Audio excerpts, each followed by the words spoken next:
فتح نصیب ہوتی ہے، اللہ تعالیٰ کی کامرانی اور کامیابی نصیب ہوتی ہے، جس طرح مومن کو آخرت اگر وہ غازی بن کر آتا ہے، اگر وہ جنگ جیت کر آتا ہے تب بھی اس کو اجر ہی اجر ملتا ہے، اور اگر وہ شہید ہوتا ہے تب بھی اس کا بڑا مرتبہ ہوتا ہے۔ اسی طرح اللہ تعالیٰ صرف اس کو آخرت کے فائدے نہیں بلکہ دنیا کے بھی بہت سارے فائدے دیتا ہے، اور اسی میں ایک فائدہ ہوتا ہے مال غنیمت کا۔ ٹھیک ہے، آپ کو پتا ہوگا یہ ایران سپر پاور تھے، ٹھیک ہے، تو ظاہر ہے اتنا سب کچھ چھوڑ کر گئے ہوں گے، وہ سارا کا سارا مال غنیمت مسلمانوں کے حصے میں آیا۔ سوار کے حصے میں 6,000 اور پیدل کے حصے میں 2,000 درہم آئے۔ ٹھیک ہے، 6,000 درہم یہ آپ نبی کریم صلی اللہ علیہ وسلم کا قانون تھا بنایا ہوا کہ جو سوار ہوتا ہے اس کو ڈبل دیا جائے گا مال غنیمت، اور میں نے اس کے بارے میں آپ کو سیرت میں بتایا تھا، سیرت میں پڑھایا تھا، کسی کو پتا ہو تو بتائیں کیوں سوار کو زیادہ اور پیدل کو کم؟ ہم what is the reason behind this? کیا ریزن ہے اس کے پیچھے کہ سوار کو زیادہ مال غنیمت، ڈبل مال غنیمت، اور پیدل کو ایک حصہ؟ سوار کے پاس سواری بھی ہوتی ہے نا، اور سواری فری میں تو نہیں پائی جاتی ہے نا، سواری کو انسان خرید کر لے کر آتا ہے، پھر اس کے چارے کا انتظام کرنا ہوتا ہے، اس کی ٹریننگ کا انتظام کرنا ہوتا ہے، تو جو سواری ہوتی ہے سوار کے پاس اس کے بہت سارے انتظامات کرنے ہوتے ہیں، اسی لیے نبی کریم صلی اللہ علیہ وسلم نے ان کے لیے 2 حصے رکھے تھے، ٹھیک ہے، اور پیدل کے حصے میں وہ آدھا آدھا، ٹھیک۔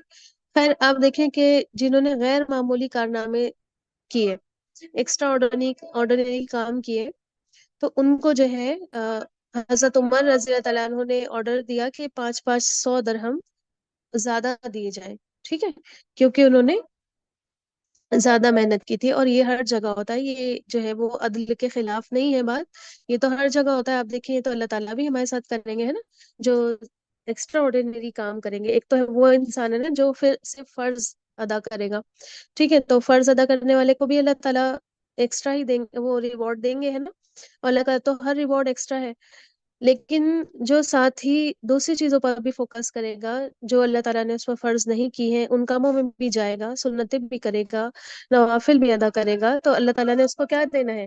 ایکسٹرا اجر دینا ہے نا، انشاءاللہ تعالیٰ، ٹھیک ہے۔ تو یہ اللہ تعالیٰ کی بھی سنت ہے، یہ نبی کریم صلی اللہ علیہ وسلم کی سنت ہے، یہی سنت خلیفہ نے بھی باقی رکھی، اور جنہوں نے ایکسٹرا آرڈینری کام کیے تھے ان کو 500 درہم زیادہ زیادہ دیے۔ خاص تحفے بھی حضرت عمر نے کے حکم سے مجاہدین میں تقسیم کیے گئے۔ رستم کا جو قاتل تھا، میں نے لاسٹ ٹائم بتایا تھا کس نے قتل کیا تھا رستم کو، بتائیں؟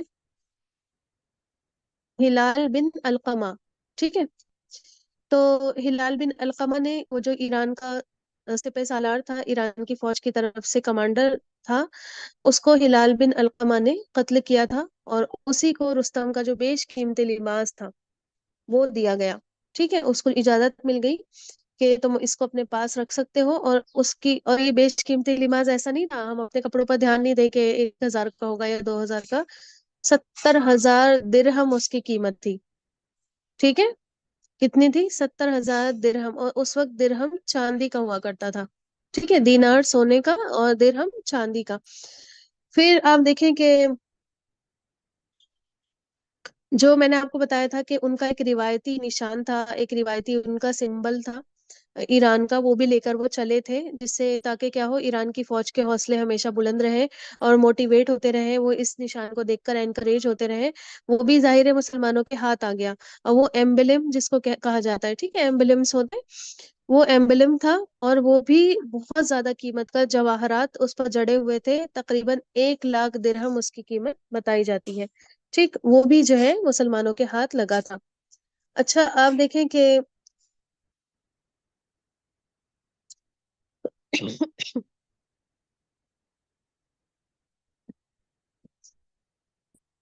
ہسٹورینس جو ہسٹری لکھتے ہیں انہوں نے اس جنگ قادسیہ کے حالات اور واقعات کو بہت ہی تفصیل سے بیان کیا ہوا ہے، ٹھیک ہے، اگر آپ دوسری کتابیں اٹھائیں جو نان مسلمس نے بھی لکھی ہوئی ہیں، آپ وہاں پر بھی دیکھیں گی تو آپ کا ایمان، آپ کا خون جو ہے وہ گرم ہو جائے گا، اتنی بہترین ڈیٹیلز میں انہوں نے لکھا ہوا ہے، ٹھیک ہے، میں نے صرف یہاں پر وہ ڈیٹیلز بتائی ہیں جو اس وقت وقت کی ضرورت ہے، اور جو ہے ٹائم بھی اتنا نہیں ہے کہ ہم ساری چیزیں پڑھیں.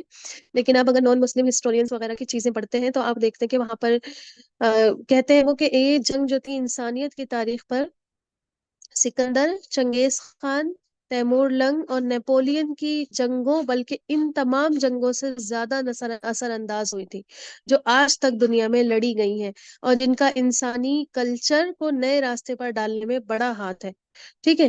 یہ ہوس، یہ ملک گیری، یہ مال کی ہرس، یہ طاقت کی ہرس نہیں تھی. یعنی کہ جنگ اس لیے نہیں ہوئی تھی تاکہ طاقت حاصل کر لی جائے یا مال حاصل کر لیا جائے، یا جو ہے وہ کوئی ملک فتح کرنے کی ہوس لگ گئی ہو انسان کو. کیونکہ اکثر جو بادشاہ ہوتے ہیں جن کے نام بڑے بڑے بولے جاتے ہیں، اس سے پہلے والی کلاس میں بھی میں نے آپ کو الیگزینڈر کا نام ہے نا، سکندر اعظم جس کو کہا جاتا ہے، اس کا نام میں نے آپ کو بتایا تھا. اور اسی طرح بڑے بڑے جس کو کہتے ہیں نا ترم خاں گزرے ہیں ہسٹری میں، جنہوں نے جنگیں لڑی ہیں اور جن کی جنگیں بڑی مشہور ہوئی ہیں. تو ان کی جنگیں یا تو مال کی ہوس میں ہوتی تھی، یا پھر ان کو ملک پر ملک فتح کرنا ہوتا تھا، یا اپنی جو ہے جس کو کہتے ہیں نا شہرت کے لیے، کہ ہماری واہ واہ ہو جائے دنیا میں کہ ہم کتنے بہادر ہیں اور ہم کیا کچھ نہیں کر سکتے. ٹھیک ہے. تو اس وجہ سے ہوتی تھی، تخت پلٹنے کے لیے اور تخت حاصل کرنے کے لیے ہوتی تھی یہ جنگیں.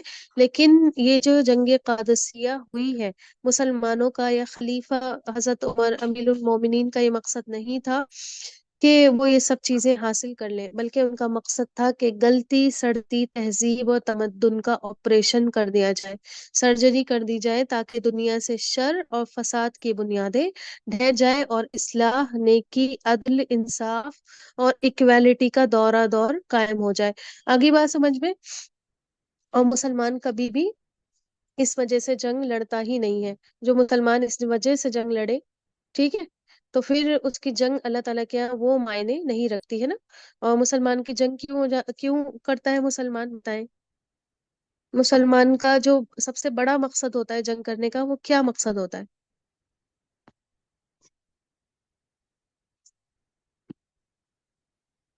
ہوں.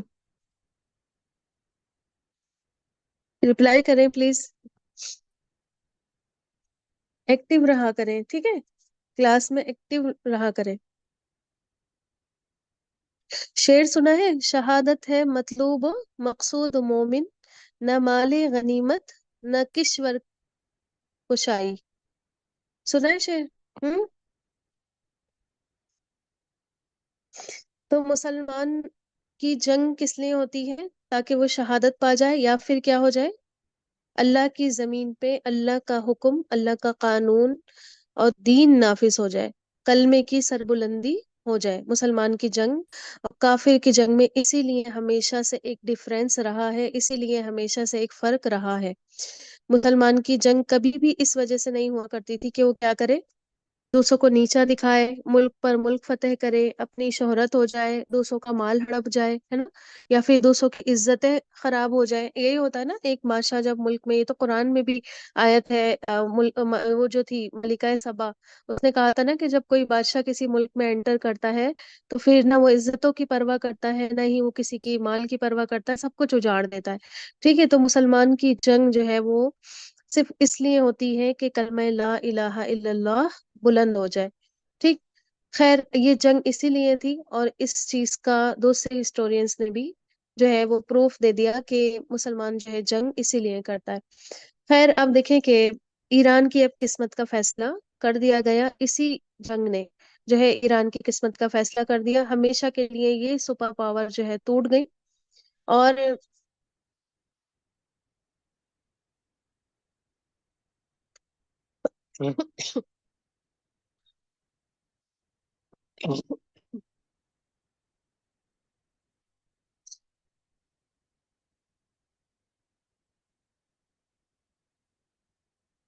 ایک منٹ مجھے وقت دیں، ایک منٹ بس.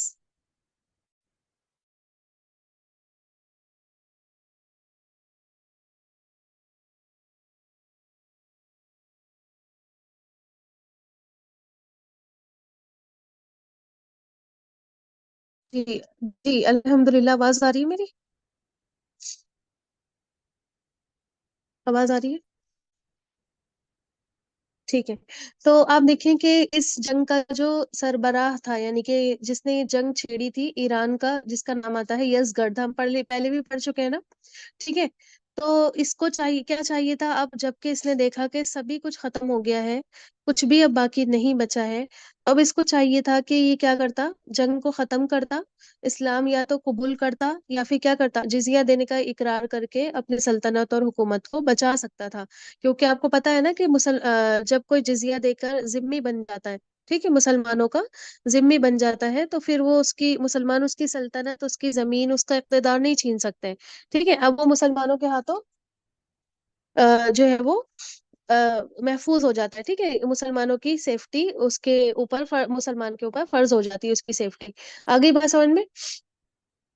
تو اس کو تو یہی چاہیے تھا کہ یہ کرتا، لیکن اس نے پتہ ہے کیا کیا، اس نے اپنا سر نہیں جھکایا، نہ نئے دین اسلام کی تعلیمات اور عدل اور انصاف کو سمجھ سکا، اور اس نے جو ہے اس شکست کے بعد بھی لڑائیوں کا سلسلہ جاری رکھا، مطلب ہوتی ہے نا کسی کی ناک بہت آڑے آتی ہے، ہر چیز میں ایگو بہت آڑے آتی ہے، بس سمجھ لیجیے ایگو پرست انسان تھا یہ، اور اس نے یہ لڑائیاں جاری رکھی، ہر دفعہ شکست کھائی اور ہر دفعہ یہ بھاگ گیا، آگے بھاگ گیا، آگے بھاگ گیا، جان بچا کر پھر سے یہ جنگ میں آیا، پھر سے یہ جان بچا کر بھاگتا رہا، یہاں تک کہ حضرت عثمان غنی رضی اللہ تعالیٰ عنہ کا عہد آیا اور اس میں یہ ذلت اور غربت کی موت مارا گیا، آگئی بات سمجھ میں؟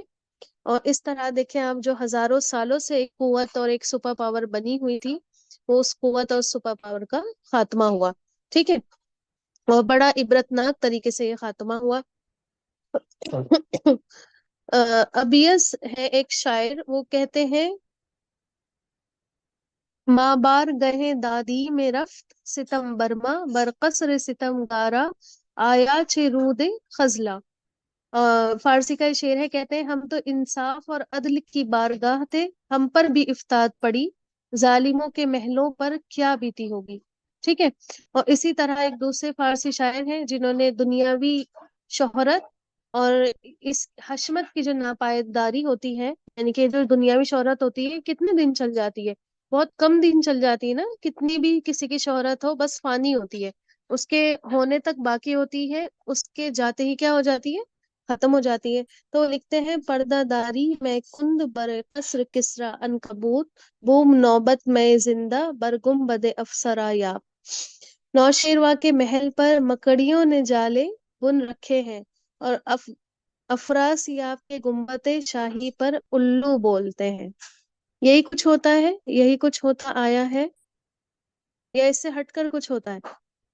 ہم کتنے بڑے بڑے قلعے بنائے گئے، قوم عاد کو یاد کر لیجئے، قوم سمود کو یاد کر لیجئے، قوم ہود کو یاد کر لیجئے، اب اب کے پیریڈ سے یاد کر لیجئے، ہے نا، جو بڑے بڑے موہن جو داڑو کی سبھیتا ہم پڑھ کر آئے ہیں نا، اور سندھ کی سب پتہ نہیں کیا کیا ہم پڑھ کر آئے ہیں، سب کا سب کیا ہو گیا، ٹھیک ہے، جالے ہی بنے پڑے ہیں، سب کے سب محلوں پر الو ہی بولتے ہیں، ٹھیک ہے، تو یہی بات وہ شعر میں پھر ہوتے ہیں، آپ دیکھیں کہ یزگرد سے پہلے جو اس کا باپ تھا خسرو پرویز بن نوشیروان، اس کے ہی عہد میں جو ہے عدل اور انصاف ظلم و تشدد میں بدل چکے تھے، ٹھیک ہے، جنگ قادسیہ سے 15 ہی سال پہلے اس نے جو ہے ایک سلطنت کو بہت بری طرح سے جو ہے کچلا تھا، شام، فلسطین، مصر وغیرہ جو ہے صوبے اس نے چھین لیے تھے، اب اس کے آخری بیٹے سے پوری ایران کی سلطنت چھینی جا رہی تھی،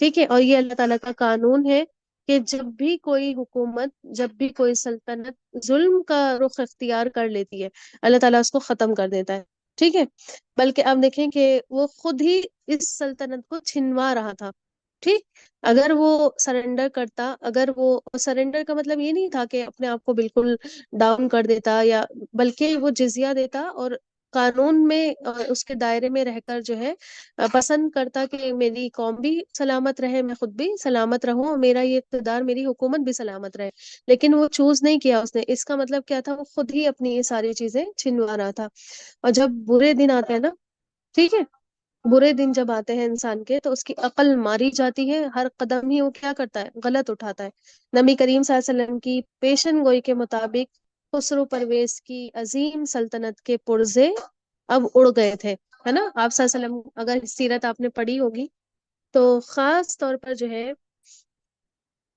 جو جنگ خندق جس وقت ہوئی ہے، ٹھیک ہے، تو آپ صلی اللہ علیہ وسلم نے بڑی سٹیک پیشن گوئیاں کی تھی، جس کو مذاق اڑا رہے تھے کون؟ منافقین مذاق اڑا رہے تھے نا، کہ دیکھو ان کا حال، خندق کے کھود رہے ہیں اور بزی ہیں، کھانے کو ان کو نصیب نہیں ہے، اور باتیں کرتے ہیں کیسر اور کسرا کے محل اور کنگنوں کی، ٹھیک ہے۔ لیکن ایک منافق اور ایک مومن میں کیا فرق تھا؟ ان منافقوں اور صحابہ اکرام میں کیا فرق تھا؟ ایمان کا فرق تھا، ہے نا۔ ان کا ایمان بس زبانی زبانی تھا نا، ٹھیک ہے، اور ادھر ایمان کیا تھا؟ دل سے تھا، ہے نا، اور روح سے ایمان تھا۔ تو ان کو یقین تھا کہ جو اگر نبی کریم صلی اللہ علیہ وسلم یہ بات کہہ کر گئے ہیں اور یہ پیشن گوئی کر کر گئے ہیں تو سچی ہوگی، اور اس پیشن گوئی کے لیے انہوں نے محنتیں کی۔ آج ہماری محنتیں الٹی ہے نا، دیکھیں آپ لوگوں نے لوگوں کو کہتے ہیں ہاں یہ تو قیامت کی نشانی ہے، خود بھی اسی میں ملوث ہوتے ہیں۔ کسی سے کہو بے پردگی، یہ تو بھائی حیا بالکل ختم ہو جائے گی قرب قیامت، خود بھی بے پردگی کر رہا ہے اور دلیل یہی دے رہا ہے ہاں یہ تو اللہ کے نبی نے کہا ہے، خود فرقوں میں بٹتا ہے اور کہتا ہے کہ اللہ کے نبی کہہ کر گئے تھے کہ 73 فرقے ہوں گے، ٹھیک ہے، تو بتا کر گئے تھے، اس کا مطلب یہ تھا کہ آپ فرقے بنا لیتے اپنے آپ کو، بلکہ بچتے نا اس چیز سے، ٹھیک ہے، فرقہ پرستی سے بچتے۔ غلط چیز ہے، تبھی تو بتا کر گئے آپ صلی اللہ علیہ وسلم، ہے نا، کہ فرقوں میں امت بٹے گی، اور منع کیا گیا ولا تفرقوا، ٹھیک ہے، کہ فرقوں میں مت بٹ جانا۔ تو بٹ کر انسان کہتا ہے فرقوں میں کہ ہاں اللہ کے نبی کہہ کر گئے تھے، ہے نا، سود عام ہو جائے گا، ہر گھر میں اس کی دھول جائے گی، پیشن گوئی ہے نبی کریم صلی اللہ علیہ وسلم کی، اور حقیقت ہو ہی رہی ہے، دکھ ہی رہا ہے، لیکن کیا ہم پھر سود کھانے لگ جائیں؟ یہ کہہ کر کے اللہ کے نبی فرما کر گئے تھے، بے حیائی کرنے لگے یہ کہہ کر کے اللہ کے نبی فرما کر گئے تھے، ٹھیک ہے، اس سے بچنا ہے۔ تو یہ جن چیزوں سے منع کیا ہے نا، ٹھیک ہے، تو ان چیزوں میں تو ہم اتنے ملوث ہو جاتے ہیں، اور یہ کہہ کر کے اللہ کے نبی کہہ کر گئے ہیں، اور جن چیزوں کا بتا کر گئے ہیں اس طرح سے جو ہے ہمارا ایمان ان پر نہیں ہوتا۔ لیکن صحابہ کرام کا ایمان اسی طرح کا تھا کہ وہ جو نبی کریم صلی اللہ علیہ وسلم نے پیشن گوئیاں کی، ہمیشہ اس کو انہوں نے سچ کر کے دکھایا، ٹھیک ہے، اور کوششیں کی، محنت کی، یہ نہیں سوچا کہ ہم رہے یا نہیں رہے، ہم دنیا سے چلے جائیں، پتہ نہیں ہم کر کے جائیں بھی، انہوں نے اپنا حصہ ضرور ڈالا۔ آگے بات سمجھ میں، اور اللہ تعالیٰ کو بس یہی تو دیکھنا ہے آپ سے کہ آپ کتنا حصہ ڈالتے ہیں۔ اللہ تعالیٰ کو آپ دیکھیں نتیجہ اللہ کے ہاتھ میں ہوتا ہے، اور ہمیشہ اس بات پر نہ جمے رہیے کہ نتیجہ آپ کو ہو سکتا ہے آپ جس بھی کام کے لیے نکلے، آپ دین کی سربلندی کے لیے نکلے، آپ کوئی اور کام کے لیے نکلے، مان لیجیے آپ اپنے گھر والوں کو ہی کسی چیز پر راضی کرنے کے لیے، دین کے کسی کام پر موٹیویٹ کرنے کے لیے نکلے، آپ اپنی کوشش پر، اپنی محنت پر دھیان دیں کہ میں کتنا پرسنٹ لگا رہی ہوں، ٹھیک ہے، کبھی بھی یہ مت سوچے کہ اس کا ملا کیا مجھے، وہ تو اللہ دے گا نا آپ کو، ٹھیک ہے، اگر آپ سکسیسفل ہوتے ہیں تو واہ واہ ہے، اور اگر نہیں ہوتے ہیں تو اس کا اجر تو آپ کو مل جائے گا، اللہ نے ان سعیکم سوف یرا، اللہ تعالیٰ آپ کی کوششیں دیکھتا، آگے بات سمجھ میں، ٹھیک ہے، کبھی بھی نتیجے پر نہیں جائے، اور یہی کرام کا طریقہ رہا، انہوں نے ہر طرح سے کوشش کی، دیکھیں اگر چاہے نبی کریم صلی اللہ علیہ وسلم کا دور ہو، اس دور میں بھی جنگیں ہوئی، انہوں نے اپنی تمام کوششیں کی، انہوں نے نتیجے پر دھیان نہیں دیا کہ ہمیں ملے گا کیا، ٹھیک ہے، آگے چل کے، لیکن آپ دیکھیں کہ حصہ اپنا پورا ڈالا، یہی صحابہ کرام کے دور میں ہوا، حضرت ابو بکر ایک مشن شروع کرتے ہیں، وہ دنیا سے چلے جاتے ہیں، کیا یہ سوچا انہوں نے کہ پتہ نہیں میری اب کتنی عمر رہ گئی ہے، اور ویسے بھی ان کو تو مطلب آپ صلی اللہ علیہ وسلم کی ساتھ ساتھ ہی جانا تھا، ان کی تو امید ہی تھی نا کہ میں زیادہ نہیں جیوں، آپ صلی اللہ علیہ وسلم جتنا جیے بس اتنا ہی جیوں، تو ظاہر ہے 2 ہی سال تھے ان کے پاس، اب وہ یہ سوچ کر بیٹھ جاتے کہ چھوڑو 2 ہی سال تو ہے، کیا کروں گا اتنے سالوں میں، ختم کرو ملے گا تو کچھ نہیں، ٹھیک ہے، نہیں انہوں نے اپنا مشن، اپنا کام جاری رکھا، آگے بات سمجھ میں، انہوں نے یہ نہیں سوچا کہ کیا ہوگا نتیجہ، اور اسی کو لے کر حضرت عمر آگے بڑھتے ہیں، ٹھیک ہے، تو وہی آپ صلی اللہ علیہ وسلم کا مشن چلا آ رہا ہے، حضرت ابو بکر لے کر چلتے ہیں، حضرت عمر لے کر چلتے ہیں، اس کے بعد سارا خلیفہ کا جتنا پیریڈ آیا وہ لوگ بھی سیم یہی انداز اپناتے ہیں، ٹھیک ہے، تو یہی فرق ہوتا ہے ایک منافق میں اور ایک مومن کے ایمان میں، ٹھیک، خیر اب دیکھیں کہ ظاہر ہے خلیفہ امیر المومنین حضرت عمر رضی اللہ تعالیٰ عنہ جنگ میں نہیں تھے، لیکن ظاہر ہے اتنی بڑی جنگ تھی تو ان کی نظریں وہیں پر ٹکی ہوئی تھی، ٹھیک ہے، روزانہ فجر کی نماز کے بعد بالکل ایگرلی آتے تھے، شہر کے باہر نکلتے تھے، اور کسی پیغام والے کی کہ یہ پیغام پہنچانے کوئی نہ کوئی آیا ہوگا اس کی راہ تلاش کرتے رہتے تھے۔ ایک دن ان کو ایک گھڑ سوار آتا ہوا دکھا، گھوڑے پر سوار ایک شخص آتا ہوا دکھا، اور جب امیر المومنین نے بہت زیادہ اس سے پوچھا تو اس نے بتایا کہ وہ حضرت سعد رضی اللہ تعالیٰ عنہ. اچھا ہاں، کمانڈر کون تھے مسلمانوں کی طرف سے؟ بتایا تھا نا میں نے، بتایا جلدی سے. اس جنگ میں حضرت مسلمانوں کی جنگ کے کمانڈر کون تھے؟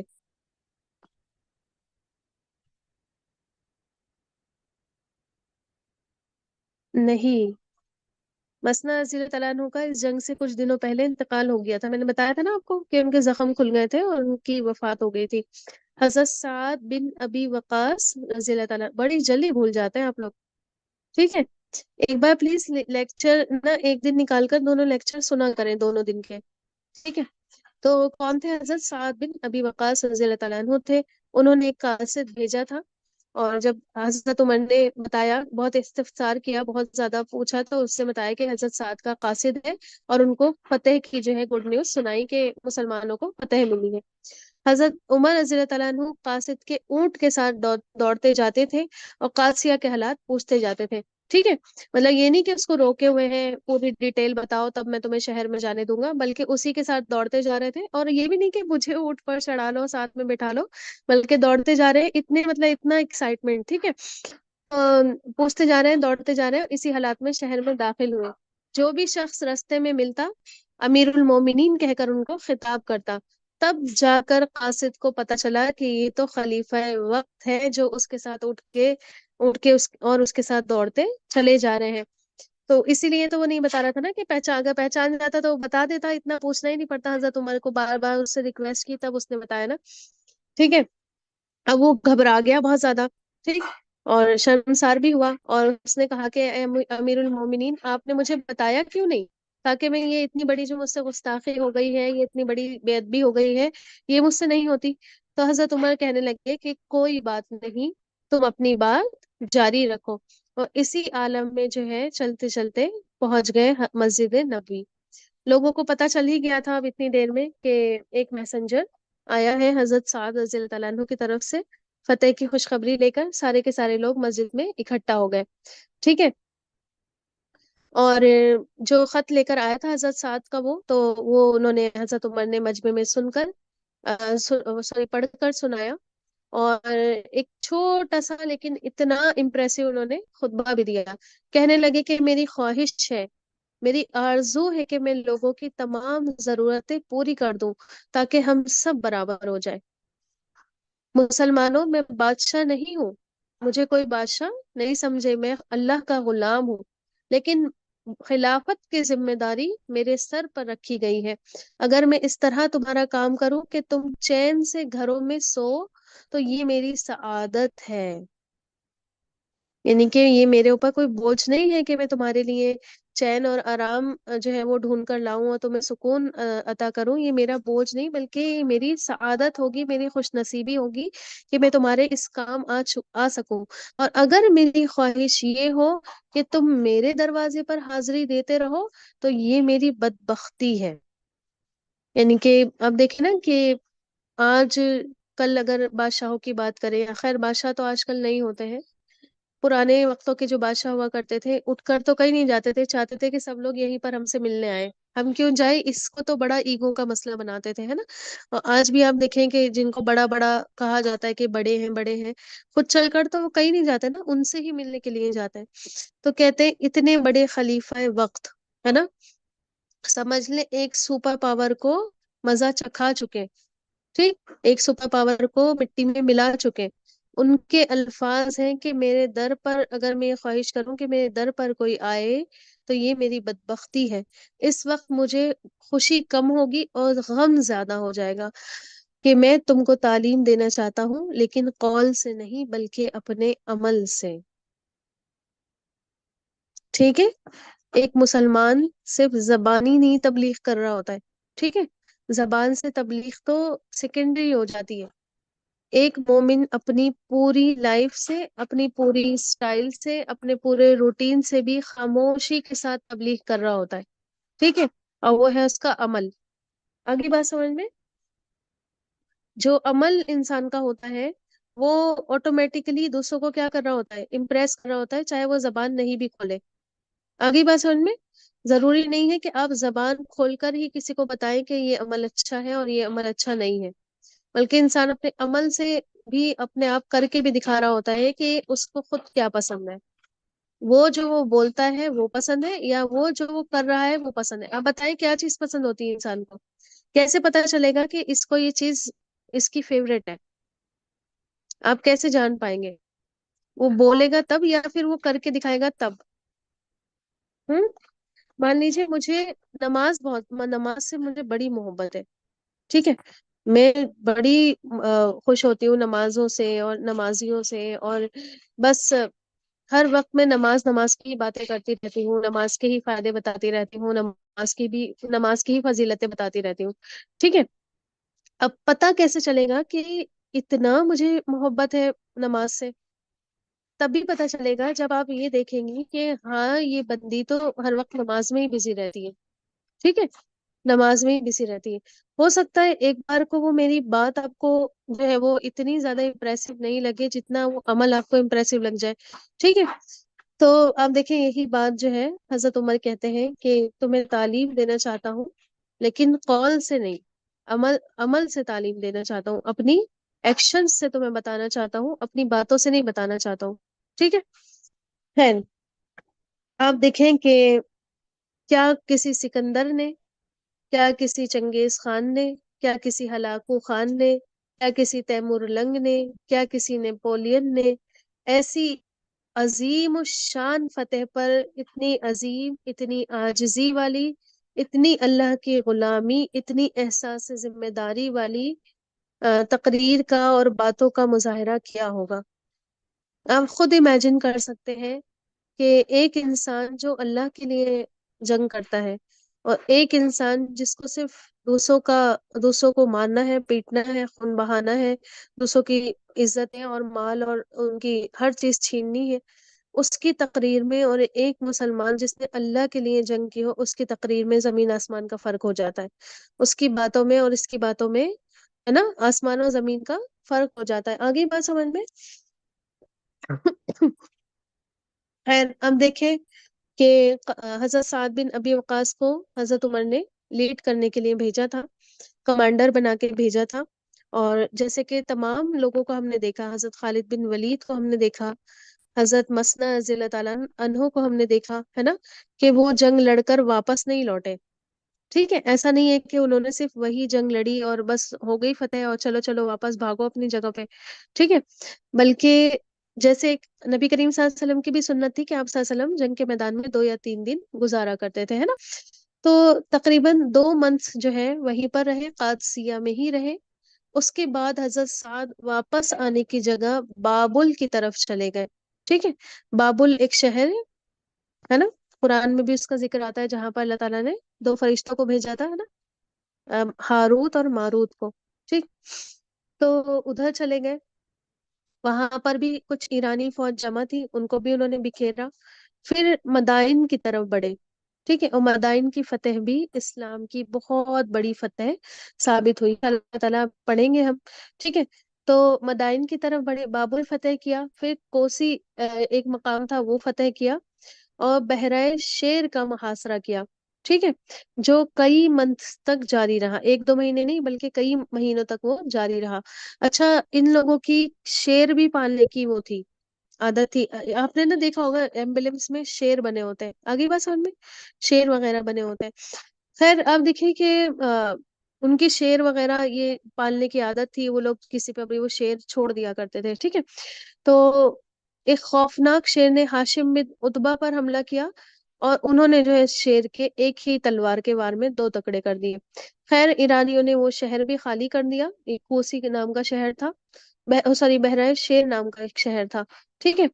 پھر اس کے بعد آس پاس کے جو علاقے تھے ان لوگوں نے ڈر کے مارے اطاعت قبول کر لی، اور سب کو پھر امن دے دیا گیا، اور ان تمام شہروں پر مسلمانوں کا قبضہ ہوا۔ حضرت عمر نے منع کر دیا تھا کہ تم ہوتے کون ہو؟ جب کوئی ماں اپنے بچے کو پیدا کرتی ہے تو وہ آزاد پیدا کرتی ہے، اور تم کون ہوتے ہو اس کو غلام بنانے والے، ٹھیک ہے۔ تو نہ تو انہوں نے کسی کو لونڈی بنایا، نہ کوئی غلام بنایا۔ پھر حضرت سعد نے مدائن خاص کا رخ کیا، ٹھیک ہے، اور مدائن کسی اور وجہ سے بھی مشہور ہے، کوئی بتا سکتا ہے؟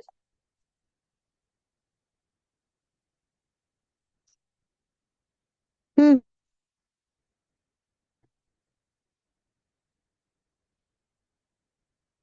مدائن.